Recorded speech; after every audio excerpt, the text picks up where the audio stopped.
آپ نے ایکٹ کی بات کی ہے آپ نے، اور یہ بڑی اچھی بات ہے کہ اگر ایکٹ کے تحت کشمیر لبریشن سیل کو ایک قانونی حیثیت مل رہی ہے تو کشمیر لبریشن سیل کی کیا اس کا مینڈیٹ کیا ہے، اس کا جو طریقہ کار ہے کام کرنے کا وہ کیا ہے، اور کس طرح سے آپ ایک عام آدمی کو جو کشمیر کی تحریک کے ساتھ وابستہ ہونے کا خواہش مند ہے اور وہ چاہتا ہے کہ کشمیر کے لیے کام کرے، ایک جرنلسٹ کو، ایک لائر کو، ایک لے مین کو آپ اس تحریک کا حصہ بنانے کے لیے کیا کریں گے؟ اصل میں جو پہلا تو یہ ہے کہ جب لبریشن سیل 87 میں قائم ہوا تو اس وقت ایک گورنمنٹ نوٹیفیکیشن کے تحت تھا. پھر 2001 کے بعد کشمیر لبریشن سیل کو باقاعدہ فائنانس ڈپارٹمنٹ بجٹ جاری کرتا ہے، ایک اسی طرح کے ایکسپینڈیچر اسی طرح ہم کرتے ہیں جیسے باقی گورنمنٹ ڈپارٹمنٹ کرتے ہیں، بلکہ اس سے تھوڑا سا ہمارا اسٹرکٹ ہے. ہمیں کوئی بھی فنکشن اگر وہ شیڈول نیشنل ڈے ہے، جیسے 13 جولائی 19 جولائی نیشنل ڈیز ڈکلیئر ہیں، ان کے علاوہ اگر ہمیں کوئی بھی ایکٹیویٹی کرنی پڑتی ہے تو اس ایکٹیویٹی کی ہمیں پرائر اپروول چاہیے ہوتی ہے پرائم منسٹر سے. اگر وہ اپروو کریں گے تو ہم کوئی ایکٹیویٹی کر سکتے ہیں، ادروائز ہم نہیں کر سکتے. اس لحاظ سے مالیاتی ڈسپلن اور اسٹرکٹنیس بھی ہے. تھرو اکاؤنٹنٹ جنرل آفس ہمارے بلات پوسٹ جو پری آڈٹ سسٹم ہے اس کے تحت ہوتے ہیں. جو پھر ہمارا 2010 میں ایکٹ بن گیا، ایکٹ جو ہے اس میں ہمارا publicity and projection of Kashmir issue ہے. جو آزاد کشمیر ہے اس میں جو نظریہ علاقے پاکستان ہے اس کو فروغ دینا ہے. مقبوضہ جموں کشمیر میں جو ہیومن رائٹس وائلیشن ہے ان کو ہم نے دنیا کے سامنے ایکسپوز، ہندوستان کا چہرہ ایکسپوز کرنا ہے، ہیومن رائٹ وائلیشن بتانی ہے. ایز اے تھنک ٹینک ایک کام کرنا ہے جو سجیسٹ کرے گا گورنمنٹس کو کہ جی اس پہ کشمیر کے حوالے سے کیا ایکٹیویٹیز ممکن ہے کی جا سکتی ہیں. اس جو میں نے پہلے ذکر کیا کہ ہم نے ایک تھنک ٹینک اسٹیبلش کیا ہے تو وہ اسی کا ایک کمپوننٹ ہے. یا گورنمنٹ کوئی اسپیشل کام ہمیں اسائن کرے. اب جو لوگوں کی انوالومنٹ ہے، پبلک ایٹ لارج کی انوالومنٹ ہے، یا جو لوگ کشمیر کے حوالے سے کام کرنا چاہتے ہیں، ہمارے پاس ایک جیسے منتھلی کشمیر ٹوڈے ہے. اب منتھلی کشمیر ٹوڈے میں کوئی بھی اس میں کوئی پابندی نہیں ہے، اس میں کوئی بھی لکھ سکتا ہے، ہمیں آرٹیکل دے سکتا ہے، ہم اس آرٹیکل کو اس ٹوڈے میں جگہ دیتے ہیں. پھر ہم ڈفرینٹ ورکشاپس کرواتے ہیں، سیمینارز کرتے ہیں، کانفرنسز کرتے ہیں. پھر ہمارا ایک پورا سوشل میڈیا کا ایک ونگ موجود ہے علیحدہ سے. 2 لوگ ہیں بٹ راؤنڈ دا کلاک وہ کام کرتے ہیں، اس پہ سوشل میڈیا پہ کام کرتے ہیں. ہمارا لیکچر سیریز ہم ان کو آرگنائز کرتے ہیں. لوگوں کو یوتھ کو انوالو کرنے کے لیے ہم انٹر یونیورسٹیز، انٹر اسکولز اور انٹر کالجز ریگولرلی ہر سال ان کے اسپیچ کمپٹیشن کرواتے ہیں. ٹاپک ہم دیتے ہیں، پہلے انٹر ڈسٹرکٹ ہوتا ہے، ڈسٹرکٹ سے جو سلیکٹ ہوتے ہیں پھر وہ انٹر ایجے کے ان کا کمپٹیشن ہوتا ہے. کسی طرح کی بھی کوئی بھی کشمیر کے حوالے سے ان پٹ دینا چاہے، اور یہ بھی نہیں کہ ہم باؤنڈ اسی پہ ہیں کہ جی اچھا یہی کانفرنس، اگر ہمیں کوئی یہ بتاتا ہے کہ اچھا یہ ایکٹیویٹی زیادہ سود مند ہوگی as compare to that activity for projection of Kashmir cause, تو ہم اس ایکٹیویٹی کو بھی لے کے چلتے ہیں، اور وہ ایکٹیویٹی بھی ہم اپنے سیل کے ذریعے مختلف آفیسز کے ذریعے وہ ایکٹیویٹی بھی کرتے ہیں. تو کچھ ایکٹیویٹیز میں ہمیں ڈفرینٹ آرگنائزیشنز کوئی کام کر رہی ہوتی ہیں، ان کے ساتھ بھی ہم کولیبریشن میں کرتے ہیں. جیسے ابھی 24 اکتوبر کا لاسٹ ہم 3-4-5 سال سے ایجوکیشن یونیورسٹی کے ساتھ مل کے کر رہے ہیں، اس میں ہم جوائنٹلی وہ پروگرام کرتے ہیں. اس طرح کی بھی ڈفرینٹ جو آرگنائزیشنز ہیں ان کے ساتھ. نصاب تعلیم کی اگر ہم بات کریں تو ہمارا جو نصاب ہے، خاص کر ہمارا جو ہائر ایجوکیشن کا نصاب ہے، پرائمری لیول پہ ہم دیکھتے ہیں کہ کہیں پہ جغرافیہ کشمیر کے نام سے کوئی کتاب نظر آ جاتی ہے، یا ہائی لیول پہ ہائی کلاسز میں اگر کوئی ایک آدھ مضمون کہیں پہ موجود ہے کشمیر کے حوالے سے، اس کی جغرافیائی اور حوالے سے. لیکن ہائر ایجوکیشن میں کشمیر اسٹڈیز کے حوالے سے جموں کشمیر لبریشن سیل کا کیا کنٹریبیوشن ہے کہ وہ نصاب تعلیم میں ریاست جموں کشمیر کے تاریخی جو پس منظر ہے اور اس تحریک آزادی کشمیر کے حوالے سے بینگ کشمیری ہمارا جو ایک سٹانس ہے وہ کیسے سامنے آئے، ہماری نسل نو تک ہمارا میسج کیسے کنوے ہو. 2017 میں گورنمنٹ نے، یہ جو موجودہ گورنمنٹ ہے، اس نے یہ کیا تھا کہ ایک کمیٹی بنائی تھی سلیبس کے لیے. میں اس کمیٹی کا سیکرٹری تھا. انیشیٹ ہم نے وہ کیس کیا تھا. ہماری کافی ساری اس پہ میٹنگز ہوئیں اور ہم نے اس میں کلاس 1 سے لے کے انٹر تک کی جو کلاسز ہیں اس میں اردو میں، انگلش میں، سوشل اسٹڈیز میں اور پاک اسٹڈیز میں ہم نے کشمیر کے کمپوننٹ کے حوالے سے پوری ورکنگ کی. گورنمنٹ نے اس کو اپروو کیا اور ابھی اس دفعہ کے جو سلیبس نئے سال کا آ رہا ہے اس میں انشاءاللہ وہ انکارپوریٹ ہوں گے وہ ساری چیزیں. یونیورسٹی ایجوکیشن کے ساتھ ہم نے کیا. یونیورسٹی میں بھی سارے جو ڈپارٹمنٹس ہیں ان میں کشمیر اسٹڈیز پڑھائی جاتی ہے. بی ایس کے جتنے بی ایس جو پروگرامس ہیں آزاد کشمیر کی ساری یونیورسٹیز میں. اور جو سلیبس کے ساتھ ہم نے جو سب سے ضروری کمپوننٹ تھا وہ بھی اسی گورنمنٹ کے دور میں ایک کمیٹی بنی ہے جو تاریخ کشمیر کے حوالے سے ایک بک تیار کرے جو غیر متنازع ہو. چونکہ ہوتا ہی ہے کہ ہمارے جو کشمیر کی ہسٹری ہے اس میں ہم ریجنلزم، برادری ازم یا اپنی پسند کے شخص کو ہی ہیرو ماننے کے لیے تیار ہیں اور دوسرا کوئی بھی اس کی کنٹریبیوشن ہے تو شاید ہم اس کو اگنور ہی کر دیتے ہیں، اس کا نام لینا بھی پسند نہیں کرتے. اس پہ بھی ہمارا کافی کام ہو چکا ہے. اس میں راولہ کوٹ سے بھی ممبر ہیں، باغ سے بھی ممبر ہیں جو پروفیسر ریٹائرڈ پروفیسر صاحبان ہیں جن کا ہسٹری کے ساتھ شغف بھی ہے، ریسرچ بھی ہے. تو ہماری انشاءاللہ تعالیٰ وہ ہسٹری بھی جو ہے وہ ایک غیر متنازع.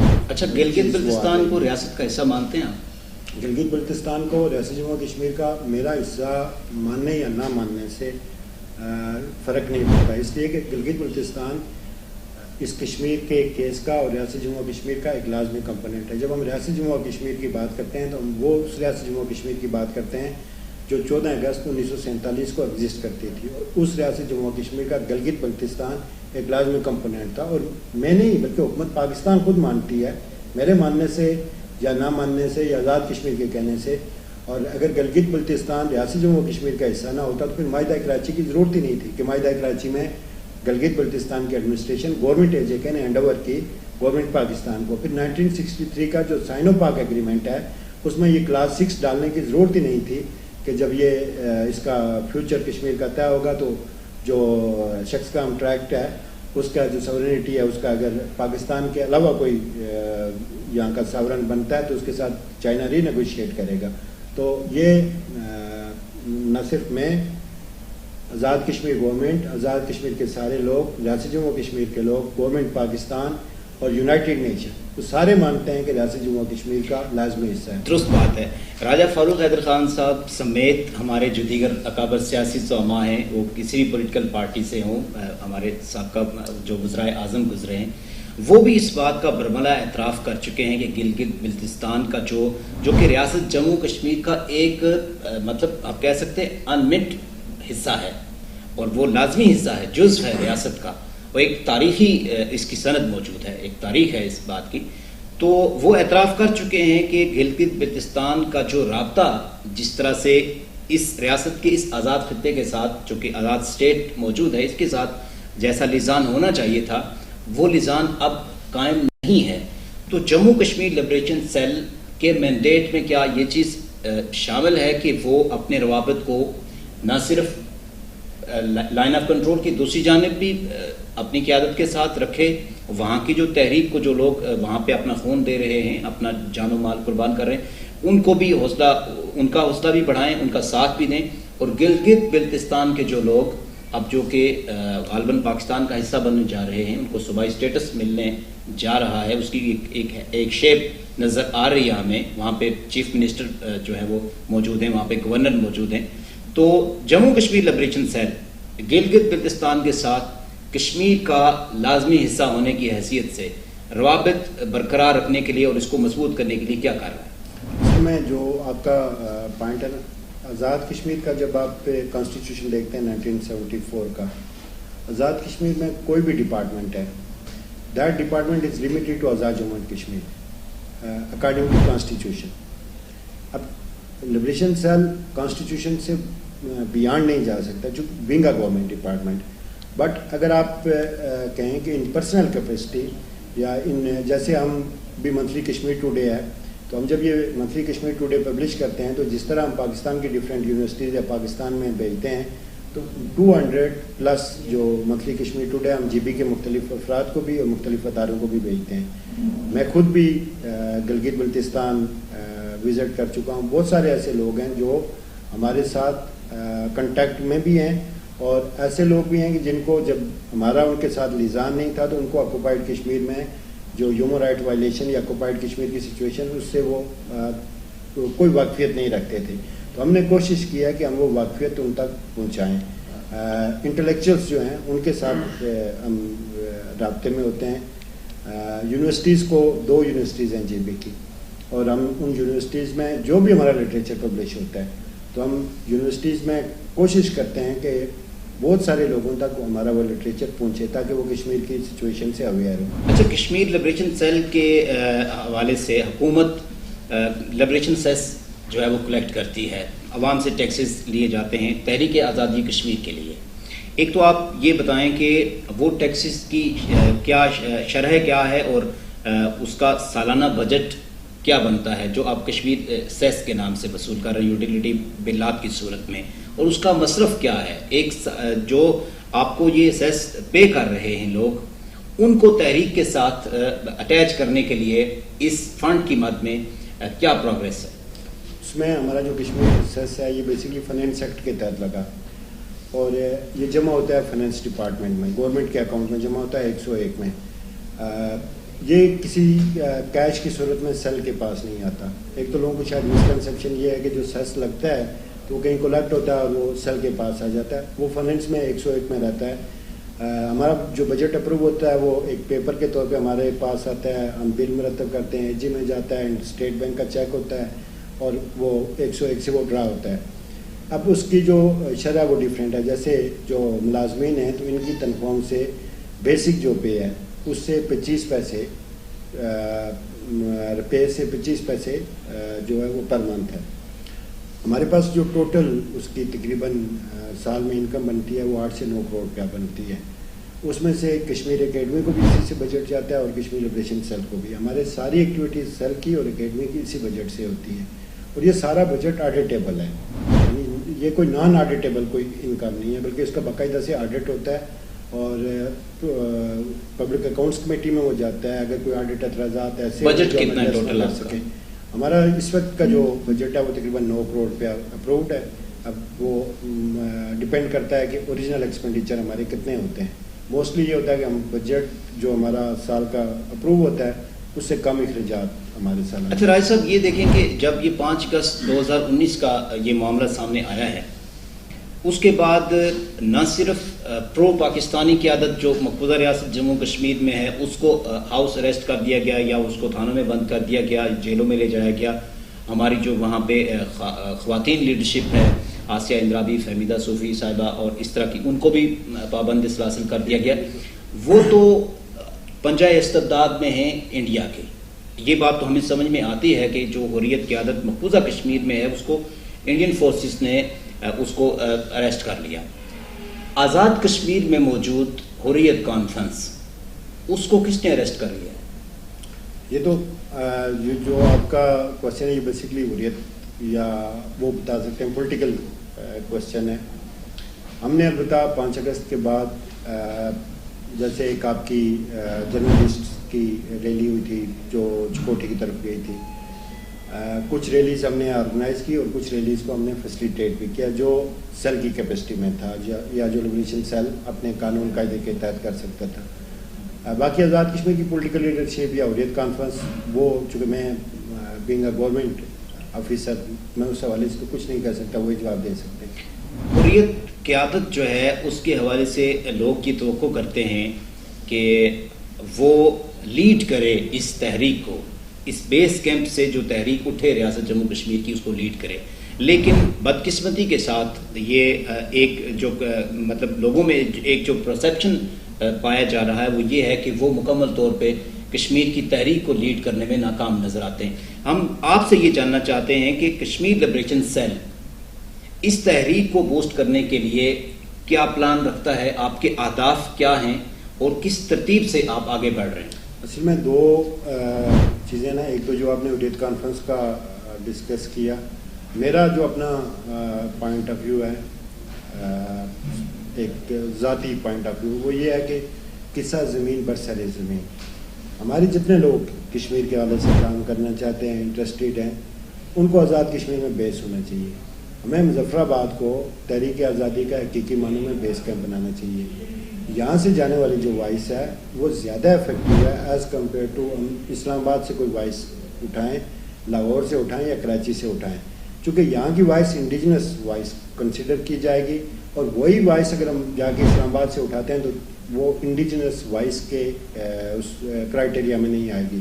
ہم نے بھی جب یہ تھنک ٹینک قائم کیا تو ہم نے یہ گیپ دیکھا کہ سارے تھنک ٹینک جو کشمیر پہ بہت اچھا ماشاءاللہ کام کر رہے ہیں، یہ نہیں کہ نہیں کر رہے، لیکن یا اسلام آباد بیسڈ ہیں یا لاہور بیسڈ ہیں یا کراچی بیسڈ ہیں.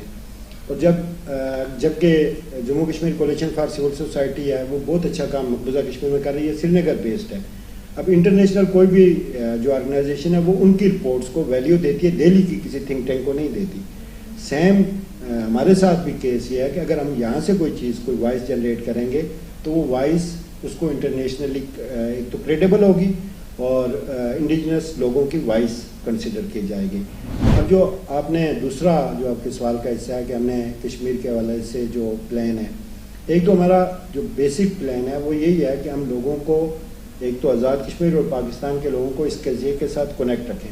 اب اس کو کنیکٹیویٹی کے لیے ہمیں سیمینارز، کانفرنسز، ڈفرینٹ ٹائپ کی ایکٹیویٹیز کی ضرورت ہے. وہ ہم شیڈول ڈیز میں بھی کرتے ہیں، ادر دین شیڈول ڈیز بھی کرتے ہیں. دوسری جو ضرورت ہے وہ یہ ہے کہ انٹرنیشنل کمیونٹی کو مقبوضہ جموں کشمیر کے جو ہیومن رائٹس وائلیشن ہے یا جو مقبوضہ جموں کشمیر میں لوگوں کو رائٹ ٹو سیلف ڈٹرمنیشن نہیں دیا جا رہا، اس کے حوالے سے ہم زیادہ سے زیادہ اویئر کریں.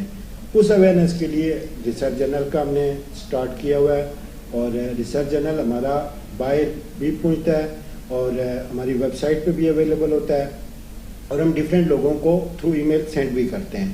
پھر ہمارا سوشل میڈیا کا ایک کمپوننٹ ہے، پھر ایک ای میل لابنگ کا کمپوننٹ ہے، جس میں ہم یو این کی different organization, treaty bodies, U N mechanisms, M Ps, congress mens, senators, different لوگوں کے ہمارے پاس جو ای میل ایڈریسز موجود ہیں، اس پہ ہم ڈفرینٹ جو ہمارے کنیکٹیویٹی میں لوگ ہیں ہم ان کے ذریعے ڈفرینٹ ای میلز جو یہاں کی سچویشن ہے وہ ان تک پہنچانے کی کوشش کرتے ہیں. اچھا، ایک تو سوال چھوٹے چھوٹے میں آپ سے برجستہ پوچھنا چاہوں گا. ایک تو یہ کہ 5 اگست 2019 کے بعد ہم نے دیکھا کہ یہاں پہ ہمارے اسمبلی سیکریٹریٹ کے سامنے ایک کلاک لگایا ہوا جس پہ ہم منٹس ایون سیکنڈز بھی ہم وہاں پہ ہم کاؤنٹ کر رہے ہیں کہ کتنا عرصہ گزر چکا ہے وہ مقبوضہ کشمیر کے لوگ لاک ڈاؤن میں ہیں. تو اس کا کیا مقصد ہے، اس سے کیا میسج آپ دینا چاہتے ہیں؟ ایک تو یہ بتا دیں، اور دوسرا شارٹلی آپ ہمیں یہ بتا دیں کہ لبریشن سیل سے لوگ بہت ساری توقعات وابستہ کیے ہوئے ہیں، اس کی ایک ساکھ ہونی چاہیے تحریک کے حوالے سے. کیا وجہ ہے کہ وہی چند ایک چہرے جو آپ کے پروگرامز میں نظر آتے ہیں؟ پہلے یہ ہوتا تھا کہ مختلف جو ڈپارٹمنٹس تھے وہ اپنے اپنے ایونٹس کرتے تھے، جیسے لوکل گورنمنٹ اپنا پروگرام کرتا تھا، میونسپل کارپوریشن کرتا تھا، دیگر ادارے کرتے تھے. اب آپ ان اداروں کو آپ لگ یہ رہا ہے کہ لبریشن سیل ان کو پروموٹ مطلب ہے ان کی جو فائنینس کر رہا ہوتا ہے، ان کے پروگرامز کو آرگنائز کرتا ہوا نظر آتا ہے. وہ ادارے خاموش ہو چکے ہیں، وہ خود سے وہ کام نہیں اب کر رہے. ایک تو جو آپ نے کہا نا کہ یہ جو لاک ڈاؤن کلاک ہے یہ بیسکلی تھا جب تک لاک ڈاؤن تھا اس کے لیے یہ آئی ٹی بورڈ نے لگایا تھا، اور اس لیے کہ آزاد کشمیر میں لوگ انفارم ہوں کہ کتنے دنوں سے مقبوضہ کشمیر کے لوگ لاک ڈاؤن میں. اب چونکہ لاک ڈاؤن تو مقبوضہ جموں کشمیر میں اس وقت لاک ڈاؤن نہیں ہے، لاک ڈاؤن ختم ہو چکا. جس طرح وہ معاشرے کی سچویشن میں تھے، ابھی 4G بھی وہاں پہ بحال ہو چکا ہے. دیکھیں ہم دنیا کو وہ بات بتائیں کہ جو ہو رہی ہے. اگر ہم وہ بات بتانے کی کوشش کریں گے جو نہیں ہو رہی ہے تو ہمارا اصل کیس بھی ختم ہو جائے گا. تو پھر ہماری بات پہ کسی نے اعتبار نہیں کرنا، ہمیں قابل اعتبار بات کرنی. ہمارے کشمیر میں بہت ہیومن رائٹ وائلیشن ہے، ہم وہ ایگزیکٹ جو چیزیں ہو رہی ہیں ہم وہی لے کے دنیا میں جائیں، تب ہماری ورک بھی ہوگی، کیس بھی اسٹرانگ ہوگا. دوسرا آپ نے کہا کہ جو مظاہرے لوگ کرتے ہیں وہ انڈیویجول اپنی کیپیسٹی میں کر رہے ہیں، ڈپارٹمنٹس کے ساتھ ہماری کوآرڈینیشن ہے. لیکن بدقسمتی یہ ہے کہ آزاد کشمیر دیکھیں، آزاد کشمیر میں جب 24 اکتوبر 1947 کو آزاد کشمیر گورنمنٹ اسٹیبلش ہوئی تو اس گورنمنٹ کو بیسکلی بنانے کا مقصد یہ بیس کیمپ تھا مقبوضہ جموں و کشمیر کی آزادی کے لیے، لیکن ہم سارے لوگوں کی ترجیحات ہمارے سمیت بدل گئیں. ہماری ترجیحات میں اسکیل، پروموشن، ترقی، گاڑی، اچھی ٹرانسفر ہماری یہ آ گئی. جب ہم نے وہ اپنی ترجیحات بدل دیں تو ترجیحات کے بدلنے کے ساتھ ساتھ ہمارے ڈپارٹمنٹ بھی ڈسکنیکٹ ہوتے، اس کام سے ڈسکنیکٹ ہوتے گئے. اب کوئی بھی ایکٹیویٹی، جب کوئی بھی دن ہوتا ہے یا کوئی ہم ایکٹیویٹی کر رہے ہوتے تو ہم آزاد کشمیر کے سارے ڈپارٹمنٹس کو کوشش کرتے ہیں وہ انوالو ہوں. ایک گورنمنٹ نے کمیٹی بنائی ہوئی ہے، قومی تقریبات کمیٹی، جس کو منسٹر ویمن ڈیولپمنٹ محترمہ نورین عارف صاحبہ ہیڈ کرتی ہیں. اس کی ہم میٹنگ کرتے ہیں، اس میں سارے سیکرٹری صاحبان کو بلاتے ہیں، کوشش کرتے ہیں کہ زیادہ سے زیادہ پبلک انوالومنٹ ہو. لیکن چونکہ لوگوں کی وہ ترجیحات بدل گئیں. ایک میں آپ کے اس پلیٹ فارم سے ایک بات یہ کہنا چاہوں گا کہ ہم مطالبہ کرتے ہیں پاکستان سے، ہم مطالبہ کرتے ہیں سعودی عرب سے، ہم مطالبہ کرتے ہیں یونائٹڈ نیشن سے، لیکن ہم خود کو کچھ نہیں کرنا چاہتے. دیکھیں، مدعی سست اور گواہ چست نہیں ہو سکتا. تو ہمیں اس کے لیے خود بھی، وہ چاہے ہم سیل میں ہیں، چاہے یونیورسٹی میں ہیں، چاہے پی ڈبلیو ڈی میں ہیں، یا ہماری عام پبلک ہے، اس کو خود بھی اس کیس میں انوالو ہونا پڑے گا. وہ انوالو ہوگی تو ہماری جو تحریک ہے وہ اسٹرانگ ہوگی. اور آکوپائڈ کشمیر میں جو اپریسڈ لوگ ہیں، جو قبضے میں ہیں، جو قید میں ہیں، جو مشکلات کا سامنا کر رہے ہیں، ان کو بھی حوصلہ ملے گا اور وہ اپنی جدوجہد جو ہے اس کو جاری رکھیں. رائے صاحب، آپ نے وقت نکالا اور آج ہمارے ساتھ آپ نے کشمیر لبریشن سیل کے حوالے سے گفتگو کی. توڑ اس دستے جفاکیش کو یارب جس نے روح آزادی کشمیر کو پامال کیا. پھر ملیں گے فیس ٹو فیس. بہت شکریہ.